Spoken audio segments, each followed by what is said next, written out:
Hello friends, cake and കേക്സിൻ്റെ പുതിയ വീഡിയോയിലേക്ക് എല്ലാവർക്കും സ്വാഗതം. ഇന്ന് വളരെ യൂസ്ഫുൾ ആയിട്ടുള്ള ടിപ്പുകൾ കളക്ട് ചെയ്തിട്ടാണ് വന്നിരിക്കുന്നത്. അപ്പോൾ എല്ലാവരും ഇന്ന് സ്കിപ്പ് ചെയ്യാതെ. ഇനി എത്ര നരച്ച മുടിയാണെങ്കിലും എത്ര പ്രായമായാലും മുടി കട്ടക്കറുപ്പാക്കാം ഈ ഒരു പൂ കൊണ്ടൊന്ന് തൊട്ടാൽ മാത്രം മതി.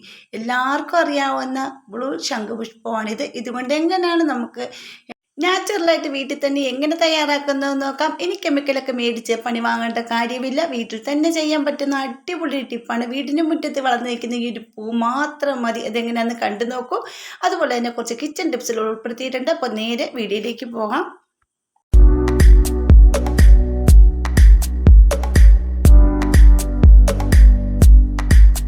ഫസ്റ്റ് ടിപ്പ്, ഇവിടെ കുക്കർ കറി കരിഞ്ഞ് പിടിച്ചാണ് കേട്ടോ. അപ്പം നമുക്ക് ക്ലീൻ ചെയ്യാൻ വളരെ ബുദ്ധിമുട്ടായിരിക്കും. ഇതെങ്ങനെയാണ് ക്ലീൻ ചെയ്യാൻ ഭയങ്കര ബുദ്ധിമുട്ടായിരിക്കും. ഒരച്ചൊരച്ചൊരച്ച് നമ്മുടെ കുക്കറും പോകും, നമ്മുടെ കയ്യും പോകും അല്ലേ. അതിനായിട്ട് അടിപൊളി ഒരു സൂത്രം നമുക്കിവിടെ തയ്യാറാക്കിയെടുക്കാം. ഇത് ഞാൻ നേരത്തെ വീഡിയോ ഉൾപ്പെടുത്തിയ ഒരു പൊടിയാണിത്. നമ്മുടെ മുട്ടത്തോട് കരിയില്ലേ, നമ്മുടെ വിറകിൻ്റെ കരിക്കട്ട, അതുകൂടെ ചേർത്ത് പൊടിച്ച് വെച്ചതാണ്.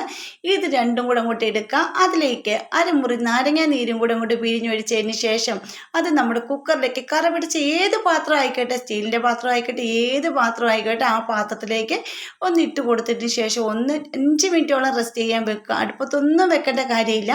ഇത് 5 മിനിറ്റ് കഴിയുമ്പോഴത്തേക്ക് കുക്കറൊന്ന് കഴുകുവാണെങ്കിൽ തന്നെ നിങ്ങൾക്ക് മനസ്സിലാവും അടിപൊളി റിസൾട്ടാണ് കേട്ടോ. അപ്പോൾ ഞാൻ ഒരു മുറി നാരങ്ങയോളം ഒന്ന് പിഴിഞ്ഞൊഴിക്കുന്നുണ്ട്. അതിന് ശേഷമാണ് കുക്കറിലേക്ക് ഇട്ട് കൊടുക്കുന്നത്. അത് ഇട്ട് ഉരയ്ക്കാതെ തന്നെ ഒരു കായ്ക്ക് യാതൊരു വേദനയും കാര്യങ്ങളൊന്നും ഉണ്ടാകത്തില്ല. നിമിഷം നേരം കൊണ്ട് ജസ്റ്റ് ഒന്ന് തുടച്ചെടുക്കുന്ന പോലെ എടുത്താൽ മാത്രം മതി. അടിപൊളിയായിട്ട് ക്ലീൻ ആയിട്ട് കിട്ടും കേട്ടോ. അപ്പോൾ ഇതിലേക്ക് കുറച്ച് ഇട്ട് കൊടുത്തതിന് ശേഷം നമ്മുടെ ഈ നാരങ്ങയുടെ തൊണ്ട് കൊണ്ട് ഒന്നും അടിച്ച് കൊടുക്കുന്നുണ്ട്. അതിന് ശേഷം ഞാൻ 5 മിനിറ്റ് റെസ്റ്റ് ചെയ്യാൻ വെച്ചതിന് ശേഷമാണ് ഒന്ന് കഴുകിയെടുക്കുന്നത്. കണ്ടില്ലേ, ആ നാരങ്ങയുടെ തൊണ്ട് കൊണ്ടൊന്ന് കുറച്ച് ഒഴിച്ചപ്പോൾ തന്നെ അതെല്ലാം ഒന്നിളകി വന്നിട്ടുണ്ട്. നിങ്ങൾക്ക് കാണുമ്പോൾ ലൈവായിട്ട് കാണാൻ നിങ്ങൾക്ക് കാണുമ്പോൾ മനസ്സിലാവും ഇത്. അപ്പോൾ എനിക്ക് നല്ലൊരു റിസൾട്ടാണ് കിട്ടിയത്. അപ്പോൾ ഇങ്ങനെ മുട്ടത്തോടും അതുപോലെ കരിക്കട്ട ഉണ്ടെങ്കിൽ ഒന്ന് പൊടിച്ച് വെച്ചിട്ട് നമുക്ക് ഇങ്ങനെ ഒന്ന് പാത്രം കയറ്റി ഭയങ്കരമായിട്ട് കരി പിടിച്ചിട്ടുള്ള പാത്രങ്ങളുണ്ടെങ്കിൽ നിമിഷ നേരം കൊണ്ട് നല്ലപോലെ കറിയും കരിയും ഒക്കെ പോയി നല്ലപോലെ പുതുപുത്തനായിട്ട് മാറുന്നതാണ് കേട്ടോ. അപ്പോൾ ഞാൻ ജസ്റ്റ് ഒന്ന് കഴുകി കാണിക്കാൻ നിങ്ങളെ. നല്ലൊരു റിസൾട്ടാണ്, കണ്ടില്ല, അടിപൊളി. അതുപോലെ ഒരു പഴയ കുക്കറായിരുന്നു കേട്ടോ. അപ്പോൾ ഈ കുക്കറിൻ്റെ കണ്ടില്ല നല്ലപോലെ വെളുത്തിട്ടുണ്ട്. അപ്പോൾ നിങ്ങളൊന്ന് ആ കറിയെല്ലാം പോയിട്ടുണ്ട്. അപ്പോൾ എല്ലാവരും ഒന്ന് ട്രൈ ചെയ്ത് നോക്കണേ. ഇങ്ങനെ ആരെങ്കിലും ചെയ്യുന്നുണ്ടെങ്കിൽ ഒന്ന് കമൻറ്റ് ചെയ്യാൻ മറക്കരുതേ. ഇനി അടുത്ത ടിപ്പിലേക്ക് പോകാം. നമ്മുടെ വീടുകളിൽ ഇപ്പം നോയമ്പൊക്കെ അല്ലേ, എല്ലാവരുടെ വീടുകളിൽ ഫ്രിഡ്ജിൽ ഇറച്ചിയൊക്കെ കാണുമല്ലേ. അപ്പോൾ ഈ ഇറച്ചി മേടിക്കുമ്പോഴത്തേക്കും നമ്മൾ ഫ്രിഡ്ജിൽ വെച്ചിട്ടുണ്ടെങ്കിൽ ഇതുപോലെ ഭയങ്കര കട്ടയായിരിക്കും. അപ്പോൾ ഈ കട്ട കളയാൻ പറ്റുന്ന അടിപൊളി ടിപ്പാണ് ഞാൻ കാണിക്കുന്നത്. ഇപ്പം നമ്മളെല്ലാവരും കവറിൻ്റെ അകത്തു നിന്ന് വെള്ളത്തിലേക്ക് എടുത്തിടുകയാണ് ഇറച്ചി ചെയ്യാറുള്ളത്. അല്ലെ, കട്ട പിടിച്ചിരിക്കുന്ന ഇറച്ചി കവറിൽ നിന്ന് വെളിയിലേക്ക് വെള്ളത്തിലെടുത്തിടുന്നതാണ് ചെയ്യുന്നത്. പക്ഷെ അങ്ങനെ ചെയ്യണ്ട. പകരം ആ കവറോടുകൂടി തന്നെ നിങ്ങൾ വെള്ളത്തിലേക്ക് ഇട്ട് കൊടുക്കുക. ഈ കവറോടുകൂടി തന്നെ നിങ്ങൾ വെള്ളത്തിൽ നിറച്ച് വെള്ളം എടുക്കുക. എന്നിട്ട് അതിലേക്ക് തന്നെ ഒന്ന് വെള്ളം ഒഴിച്ച് കൊടുത്തിട്ട് ഒന്ന് ഈ ഇറച്ചി ഒന്ന് ഇട്ട് കൊടുക്കുക. എന്നിട്ട് ഇതിലേക്ക് ഒരു പിടി കല്ലുപ്പും കൂടെ ആ വെള്ളത്തിലേക്ക് ഇട്ട് കൊടുക്കണം. അതിന് ശേഷം ഒരു 5 മിനിറ്റ് 2 മിനിറ്റ് കഴിയുമ്പോൾ ആ ഇറച്ചി എല്ലാം കട്ടയൊക്കെ ഐസൊക്കെ അരിത്ത് ഇറങ്ങുന്നതായിരിക്കും കേട്ടോ. പെട്ടെന്ന് തന്നെ നമുക്കിത് നടത്തിയെടുക്കാൻ പറ്റുന്നതാണ്. അല്ലെങ്കിൽ ഒരുപാട് നേരം നമ്മളിങ്ങനെ ചുമ്മാ വെളിയിലോട്ട് കവറോടെ സഹിതം വെച്ചാൽ പോലും ഒരുപാട് നേരം പിടിക്കും ഈ കട്ടയൊക്കെ ഒന്ന് പോയി കിട്ടാൻ. അതിന് പകരം നിങ്ങൾ ഇതുപോലെ വെള്ളം ഒഴിച്ച് ഉപ്പ് ഇട്ടതിന് ശേഷം കുറച്ച് നേരം ഒന്ന് വെക്കുവാണെങ്കിൽ തന്നെ പെട്ടെന്ന് ഇറച്ചി എല്ലാം അടന്ന് വരുന്നതായിരിക്കും കേട്ടോ. കട്ടയൊക്കെ ഉരുകി പോയി വരുന്നതായിരിക്കും. അതുപോലെ തന്നെ നിങ്ങൾ ഒരിക്കലും ചൂടുവെള്ളം ഒന്നും ഒഴിച്ചിട്ടേക്കരുത്. ഇതിന് ഇറച്ചിയുടെ യാതൊരു ഗുണവും കിട്ടുക, ഒരു ടേസ്റ്റൊക്കെ മാറിപ്പോകുന്നതാണ്. ചൂടുവെള്ളത്തിൽ ഇട്ട് വെക്കുവാണെങ്കിൽ അങ്ങനെ ചെയ്യരുത്. പകരം ഇതുപോലെ ചെയ്യുവാണെങ്കിൽ ഇറച്ചിക്ക് നല്ല ടേസ്റ്റുമായിരിക്കും. പെട്ടെന്ന് ഐസ് കട്ടയൊക്കെ എടുത്ത് പോയിട്ട് നമുക്ക് പെട്ടെന്ന് കറി വെക്കാനും ഫ്രൈ ഒക്കെ ചെയ്യാൻ പറ്റുന്നതാണ്. കണ്ടത് ഞാൻ ആ കവറങ്ങ് എടുത്തുമ്പോൾ കണ്ട ഇറച്ചിയൊക്കെ നല്ല സൂപ്പറായിട്ട് സോഫ്റ്റായിട്ട് തന്നെയാണ് ഇരിക്കുന്നത്. ഫ്രഷോടുകൂടി തന്നെ ഇരിപ്പുണ്ട്. കുറച്ച് നേരം വെള്ളത്തിൽ ഇട്ട ശേഷം നല്ലപോലെ കഴുകിയെടുക്കാം നമുക്ക്. അപ്പോൾ എല്ലാവരും ഒന്ന് ചെയ്ത് നോക്കണേ. ഇനി അടുത്തൊരു ടിപ്പിൽ നല്ല അടിപൊളി ഒരു സ്നാക്സാണിത്. അപ്പോൾ നമുക്ക് നോയമ്പിനൊക്കെ നമുക്ക് വൈകുന്നേരം നോയമ്പ് തുറക്കാൻ നേരത്തൊക്കെ സ്നാക്സായിട്ട് കഴിക്കാൻ പറ്റുന്ന അടിപൊളി, എല്ലാവർക്കും അറിയായിരിക്കും, നമ്മുടെ കോളിഫ്ലവറാണിത്. അതുകൊണ്ടാണ് ഞാൻ ഈ ഒരു സ്നാക്സ് ഉണ്ടാക്കുന്നത്. അപ്പോൾ എല്ലാവർക്കും അറിയുന്ന എല്ലാ കടകളിലും ഇപ്പം നമ്മൾ എവിടെ ബീച്ചുകളിലൊക്കെ പോവുകയാണെങ്കിൽ തന്നെ അവിടെ എല്ലാം ഇത് കൊടുക്കുന്നതാണ് അല്ലേ. അപ്പോഴത്തേക്കും അവിടെ കച്ചവടക്കാരെല്ലാം കൂടുതലായിട്ട് വെച്ചുകൊണ്ടിരിക്കുന്നതാണ് ഇത് കേട്ടോ. അപ്പോൾ ഇതിനെന്താണ് പേര് പറയുന്നതെന്ന് പറയണം കേട്ടോ. നിങ്ങൾക്കറിയാമെങ്കിൽ ഒന്ന് കമൻറ്റ് ചെയ്യാം. അപ്പോൾ ഞാൻ ഈ കോളിഫ്ലവർ ഞാൻ ആദ്യമായിട്ടാണ് ഇങ്ങനെ ഒന്ന് ചെയ്തിട്ട് കഴിക്കുന്നത് കേട്ടോ. ഞാൻ കഴിച്ചിട്ടില്ല, എനിക്ക് ഇഷ്ടമല്ലായിരുന്നു. പക്ഷെ ഞാൻ ഇന്ന് തന്നെ ചെയ്ത് നോക്കിയപ്പോൾ എനിക്ക് വളരെ ഇഷ്ടപ്പെടും കേട്ടോ. ഇവിടെ കുട്ടികളൊക്കെ മേടിച്ച് കഴിക്കുമ്പോൾ ഞാൻ മേടിച്ച് കഴിക്കത്തില്ല, എനിക്ക് ഇഷ്ടമല്ലായിരുന്നു. പക്ഷേ എനിക്ക് വീട്ടിൽ തന്നെ ഞാൻ ചെയ്ത് നോക്കിയപ്പോൾ എനിക്ക് വളരെയധികം ഇഷ്ടപ്പെട്ടു. അപ്പോൾ ഈ കോളിഫ്ലവർ ആദ്യം കഴുകുമ്പോൾ ചെറു ചൂടുവെള്ളത്തിലിട്ടിട്ട് 1 ടീസ്പൂൺ മഞ്ഞൾപ്പൊടി ഇട്ട് കുറച്ച് ഉപ്പിട്ടിട്ട് കുറേ നേരം വെച്ചതിന് ശേഷം നല്ലപോലെ ഒന്ന് കഴുകിയെടുത്ത് ഇതുപോലെ പീസായിട്ട് എടുക്കണം. അതിനുശേഷം നല്ല എന്നെ കഴുകിയിട്ട് ഞാൻ ഒരു 10 മിനിറ്റോളം ഇട്ടിട്ടുണ്ടായിരുന്നു. അതിന് ശേഷം ഞാൻ നല്ലപോലെ കഴുകിയെടുത്ത ശേഷം ഞാൻ ഇതിലേക്ക് ചേർത്ത് കൊടുക്കുന്നത്, നിങ്ങൾക്ക് കോൺഫ്ലവർ ചേർത്ത് കൊടുക്കാം, അല്ലെങ്കിൽ മൈദ എടുക്കാം. ഇപ്പം ഞാൻ ഇവിടെ എടുത്തിരിക്കുന്ന മൈദയാണ്. മൈദയിലേക്ക് 2 ടീസ്പൂൺ കടലമാവും കൂടി ഇട്ടിട്ടുണ്ട് കേട്ടോ. ആ കടലമാവും കൂടെ മിക്സ് ചെയ്തതിന് ശേഷം ഒരു കപ്പ് മൈദയാണ് ഇതിലേക്ക് എടുത്തിരിക്കുന്നത്. കുറച്ച് മാവ് ഇച്ചിരി കൂടുതലായിട്ട് നിൽക്കാൻ വേണ്ടിയിട്ടാണ് 1 കപ്പ് മാവും അതുപോലെ തന്നെ 2-3 ടീസ്പൂൺ കടലമാവും കൂടെയാണ് എടുത്തിരിക്കുന്നത്. പിന്നെ മുളക് പൊടി, മഞ്ഞൾപ്പൊടി, ഗരം മസാല, ഇഞ്ചി വെളുത്തുള്ളി പേസ്റ്റ്, പിന്നെ കുരുമുളക് പൊടി, നമ്മുടെ വീട്ടിലെ പിന്നെ പൊടിച്ച് വെച്ചിരിക്കുന്ന മസാല ഉണ്ടല്ലോ, ഇറച്ചി മസാല, അതാണെങ്കിലും ഇട്ട് കൊടുക്കാം. അതിനുശേഷം ആവശ്യത്തിന് ഉപ്പ് ഇട്ടതിന് ശേഷം നല്ലപോലെ ഒന്ന് മിക്സ് ചെയ്തെടുക്കുക. കുറച്ച് വെള്ളം ഒന്ന് തിളച്ചതിന് ശേഷം വേണം ഒന്ന് മിക്സ് ചെയ്ത്, ഒരുപാട് വെള്ളമായി പോകരുത്, ഇതുപോലെ ഒന്ന് മിക്സ് ചെയ്തെടുക്കണം.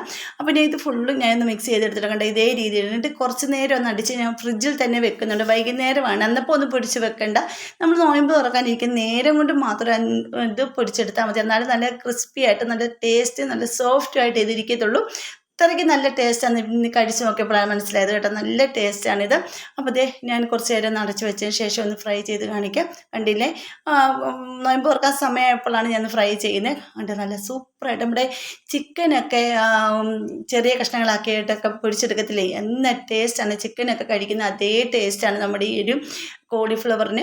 അപ്പോൾ നിങ്ങളൊന്ന് ചെയ്ത് നോക്കുക. ഇങ്ങനെ ആരെങ്കിലും ചെയ്ത് നോക്കിയിട്ടുണ്ടെങ്കിൽ ഒന്ന് കമൻറ്റ് ചെയ്യാൻ മറക്കരുത്. എല്ലാവരും വീടുകളിൽ ചെയ്ത് നോക്കിയിട്ടുള്ളതായിരിക്കും കേട്ടോ. അപ്പോൾ ഞാൻ ആദ്യമായിട്ടാണ് ഇത് ചെയ്യുന്നത്, അതാണ് ഞാൻ വീഡിയോയിൽ ഉൾപ്പെടുത്തിയിരിക്കുന്നത്. അപ്പോൾ എല്ലാം ട്രൈ ചെയ്ത് നോക്കുക. സോസോ അല്ലെങ്കിൽ നമ്മുടെ മയോണസിൻ്റെ ഒക്കെ കൂടെ കഴിക്കാനൊക്കെ അടിപൊളിയാണ് കേട്ടോ. ഇനി എല്ലാം ചെയ്ത് നോക്കൂ.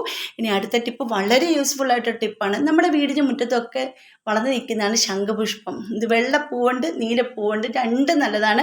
ഇപ്പം ഞാൻ നീലപ്പൂവാണ് എടുത്തിരിക്കുന്നത്. കണ്ട കളർ, ആ കളർ തന്നെ കണ്ടാൽ അറിയാം, നല്ലൊരു റിസൾട്ട് കിട്ടുന്നതാണ് കേട്ടോ. നമ്മുടെ മുടിക്ക് നല്ല ഷൈനിങ്, നല്ല തിളക്കവും, അതുപോലെ തന്നെ മുടി വേര് മുതൽ കിളുക്കാൻ സഹായിക്കുന്നതാണ്. വേര് മുതൽ കട്ടക്കറുപ്പായിട്ട് തന്നെ കിളുക്കാൻ സഹായിക്കുന്നതാണ് കേട്ടോ ഈ നീല ശംഖുപുഷ്പവും. അതുപോലെ തന്നെ ഇതിലേക്ക് ഞാൻ മെയിനായിട്ട് ചേർത്ത് കൊടുക്കുന്ന ഹെന്നയാണ് കേട്ടോ, നമ്മുടെ മൈലാഞ്ചിപ്പൊടി. ഇതും കൂടെ ചേർത്തിട്ടാണ് ഞാൻ ഇവിടെ റെഡിയാക്കുന്നത്. അപ്പോൾ ഞാൻ അത് കാണിച്ചു തരാം. ആദ്യമേ നമുക്ക് ഇത് 1 ഗ്ലാസ് വെള്ളത്തിൽ ഒന്ന് നല്ലപോലെ തിളപ്പിച്ചിട്ട് ഒന്ന് കുറുക്കിയെടുക്കണം. ഒരുപാട് വെള്ളമല്ലാത്ത ആവശ്യത്തിന് മാത്രം ഒന്ന് കുറുക്കിയെടുക്കുക. കണ്ട ഇതേ രീതിയിലൊന്ന് തിളച്ച് വരുമ്പോൾ നമ്മുടെ ഈ ഒരു വെള്ളത്തിന് ഒരു നീല കളറാണ്. കണ്ടോ, നല്ല രസമാണ്. ഇത് നമുക്ക് നമ്മുടെ ശരീരത്തിന് നല്ലതാണ്, ആരോഗ്യത്തിന് നല്ലതാണ്, ഇത് കുടിക്കാൻ നല്ലതാണ്. ഇത് 1 ഗ്ലാസ് വെള്ളത്തിലാക്കി എടുക്കുക. എന്നിട്ട് നല്ലപോലെ തിളപ്പിച്ചെടുത്തിട്ട് 1 ഗ്ലാസ്സിലേക്ക് നാരങ്ങ നീരും നമ്മുടെ തേനും കൂടെ ചേർത്ത് കുടിക്കുകയാണ്. ശരീരത്തിന് വളരെ നല്ലതാണ്. ഈ ഷുഗറും പ്രഷർ കൊളസ്ട്രോളും ഒക്കെ ഉള്ളവർക്കൊക്കെ വളരെ നല്ലതാണ്. ഇത് കുടിക്കാനും നല്ലതാണ്. അതുകൊണ്ട് നമ്മുടെ മുടിക്ക് വളരെ നല്ലൊരു റിസൾട്ട് തരുന്നതുമാണ്. നല്ലൊരു ആരോഗ്യ ഗുണമുള്ളതാണ്. നമ്മുടെ മുടിയൊക്കെ നല്ലപോലെ കാട് പോലെ കിളുക്കുകയും ചെയ്യും കേട്ടോ. അപ്പോൾ ഇത് ഞാൻ ഒന്ന് കുറുക്കി എടുത്തിട്ടുണ്ട്. കണ്ട ഈ ഒരു കപ്പ് കണ്ട കളറ് കണ്ട നിങ്ങൾക്ക് നല്ലൊരു ഇതല്ലേ കാണാൻ തന്നെ. അപ്പോൾ ഇത് നമുക്ക് ചെയ്യേണ്ടത് വിധം ഞാൻ കാണിച്ചു തരാം. നമുക്കിപ്പം ഇരുമ്പ് ചട്ടി എടുക്കാം. കണ്ട തുരുമ്പുള്ള ഇരുമ്പ് ചട്ടിയാണ് ഞാൻ ഇവിടെ എടുത്തിരിക്കുന്നത്. അപ്പോൾ ഇതിലേക്ക് ഞാൻ ഇട്ട് കൊടുക്കുന്നത് നമ്മുടെ ഹെന്ന പൗഡറാണ്. നിങ്ങൾക്ക് നല്ല ക്വാളിറ്റിയുള്ള ഹെന്ന പൗഡർ എടുക്കുക. അപ്പോൾ ഞാൻ ഹിമാലയയുടെ കാണിച്ചിട്ട് നല്ലതാണ് കേട്ടോ. ഹിമാലയയുടെ ഇത് നല്ലതാണ്. അത് നല്ലൊരു ഡാർക്ക് ഷെയ്ഡിലേക്ക് വരും, ചുമന്നിരിക്കത്തില്ല മുടി. അത് നല്ല ഡാർക്ക് ഷെയ്ഡിലേക്ക്, ബ്ലാക്ക് നമ്മുടെ നരച്ച മുടി ബ്ലാക്ക് ഷെയ്ഡിലേക്ക് കൊണ്ടുവരുന്നതാണ് കേട്ടോ. അത്രയ്ക്ക് നല്ല റിസൾട്ടാണ്. അപ്പോൾ ഞാൻ ഹെന്ന പൊടി എടുത്തിട്ടുണ്ട്. അതിലേക്ക് ഈ ഒരു നമ്മുടെ ശംഖുപുഷ്പത്തിൻ്റെ നമ്മൾ തിളപ്പിച്ച വെള്ളം ഒന്നൊഴിച്ച് കൊടുക്കുന്നുണ്ട്. തേയില ഒന്നും ഇടേണ്ട കാര്യമില്ല കേട്ടോ, ഇത് മാത്രം മതി. എന്നിട്ട് ഇത് നല്ലപോലെ ഒന്ന് മിക്സ് ചെയ്തെടുക്കുക. അതുപോലെ തന്നെ നിങ്ങൾക്ക് എൻ്റെ വീഡിയോസ് ഇഷ്ടപ്പെട്ട് നമ്മുടെ ഫാമിലിയിൽ ഒന്ന് ജോയിൻ ചെയ്ത് സപ്പോർട്ട് ചെയ്യണേ. പിന്നെ സബ്സ്ക്രൈബ് ചെയ്യാതെ ആരെങ്കിലും കാണുന്നവരുണ്ടെങ്കിൽ ഇന്ന് സപ്പോർട്ട് ചെയ്യാൻ മറക്കരുത്. പിന്നെ ബെൽ ബട്ടൺ എനേബിൾ ചെയ്ത് വെച്ചേക്കണേ, എന്നാലും ഞാൻ ഇടുന്ന വീഡിയോസിൻ്റെ നോട്ടിഫിക്കേഷൻ നിങ്ങൾക്ക് കിട്ടത്തുള്ളൂ കേട്ടോ. അങ്ങനെ നമ്മുടെ ആ മിക്സിങ് ഞാൻ ഇവിടെ റെഡി ആക്കി എടുക്കണം. കണ്ടോ, നമ്മുടെ വെള്ളം ആവശ്യത്തിന് ഒഴിച്ച്, നമുക്ക് ഒരുപാട് കട്ടിയോ ഒരുപാട് ലൂസായിട്ടൊന്നും എടുക്കരുത്. നമ്മുടെ മുടിയിൽ എങ്ങനെയാണ് അപ്ലൈ ചെയ്യുന്നത് ആ രീതിയിൽ മാത്രം ഒന്ന് എടുക്കാവുള്ളൂ കേട്ടോ. അപ്പോൾ ഈ നീല ശംഖുപുഷ്പവും എണ്ണയും ചേർത്ത് നാച്ചുറലായിട്ട് വീട്ടിൽ തന്നെ നമുക്ക് ചെയ്യാൻ പറ്റും കേട്ടോ. കെമിക്കലൊന്നും മേടിച്ച് പണിയോ മേടിക്കേണ്ട ഒരു കാര്യമില്ല. നമ്മുടെ മുടീനെ പിന്നെയും നരപ്പിക്കാനായിട്ട് ഇതാവും നമ്മുടെ കെമിക്കൽ. ഒരുപാട് മുടികൾ നരയ്ക്കാനായിട്ട് കാരണമാകും കെമിക്കൽ ഉള്ള നമ്മുടെ ഡൈ. ആ സമയം നമുക്ക് നമ്മുടെ വീട്ടിൽ ഇങ്ങനെയൊക്കെ ചെയ്യുവാണെങ്കിൽ മുടി നല്ല കട്ടക്കറുപ്പാക്കാൻ സഹായിക്കുന്നതാണ്. അപ്പോൾ ബാക്കി വന്ന വെള്ളത്തിനെ ഞാനെടുത്ത് ഫ്രിഡ്ജിൽ വെക്കുന്നുണ്ട്. നമുക്ക് എപ്പോൾ യൂസ് ചെയ്യുന്ന അന്നപ്പോൾ നമുക്ക് എടുക്കാവുന്നേ ഉള്ളൂ. ഇത് കണ്ടില്ലേ, ഒരു 15 മിനിറ്റ് മാത്രം റെസ്റ്റ് ചെയ്യാൻ പറ്റും. അപ്പോൾ ഇത് കണ്ട് ഇത്രയും മാറ്റം നമ്മുടെ ആ ഒരു ഡൈക്ക് വന്നിട്ടുണ്ട് കേട്ടോ. അപ്പോൾ ഈ നമ്മുടെ ഹെന്നയും ശംഖുപുഷ്പവും മാത്രമാണ്. ഇത് ശംഖുപുഷ്പം നമ്മുടെ മുടിക്ക് നല്ല ഷൈൻ കൊടുക്കാനും നരച്ച മുടി കവർ ചെയ്യാനും സഹായിക്കുന്നു. വീട്ടിൽ തന്നെ ഈസിയായി ചെയ്യാൻ പറ്റുന്ന ഹെയർ കെയർ ടിപ്പാണിത്. അപ്പോൾ എല്ലാവരും ഒന്ന് ചെയ്ത് നോക്കണം. ഒരുപാട് മുടികൾ നരച്ചവരുണ്ടെങ്കിലും വിഷമിക്കേണ്ട കാര്യമില്ല. ഇങ്ങനെയൊക്കെ നമ്മുടെ വീടുകളിൽ നമ്മൾ ചെയ്യുവാണെങ്കിൽ നമ്മുടെ മുടിക്ക് യാതൊരു കംപ്ലൈൻറ്റോ കാര്യങ്ങളോ ഒന്നും വരത്തില്ല. മുടി ആർത്ത് കിളുക്കാൻ സഹായിക്കും. മുടി പൊഴിച്ചിലുണ്ടാകത്തില്ല. പൊഴിഞ്ഞു പോയ മുടി പോലും നല്ല പോലെ കിളുത്ത് വരാൻ സഹായിക്കുന്നതാണ് കേട്ടോ. ഇതെല്ലാം നാച്ചുറലാണ്. നമുക്ക് നിങ്ങൾക്ക് ഹെന്ന പൗഡർ ഇഷ്ടമല്ലെങ്കിൽ മൈലാഞ്ചി അരച്ചിട്ട് നിങ്ങളിങ്ങനെ യൂസ് ചെയ്താൽ മതി. നമ്മുടെ വീട്ടിൻ്റെ എല്ലാവരും കണ്ട് ശംഖുപുഷ്പം ആരും പറിച്ച് കളയരുത്. എല്ലാവരും ഒരു പ്രാവശ്യം ഈ ടിപ്പ് ഇങ്ങനെ ചെയ്ത് നോക്കും. മുടി കറുപ്പാക്കും, കറുപ്പാക്കും. അപ്പോൾ ഇന്നത്തെ വീഡിയോ ഇത്രയുള്ളൂ. അടുത്ത വീഡിയോ അടിപൊളി ടിപ്പുകളായിട്ട് ഞാൻ വരുന്നതായിരിക്കും. അതുവരേക്കും ബൈ.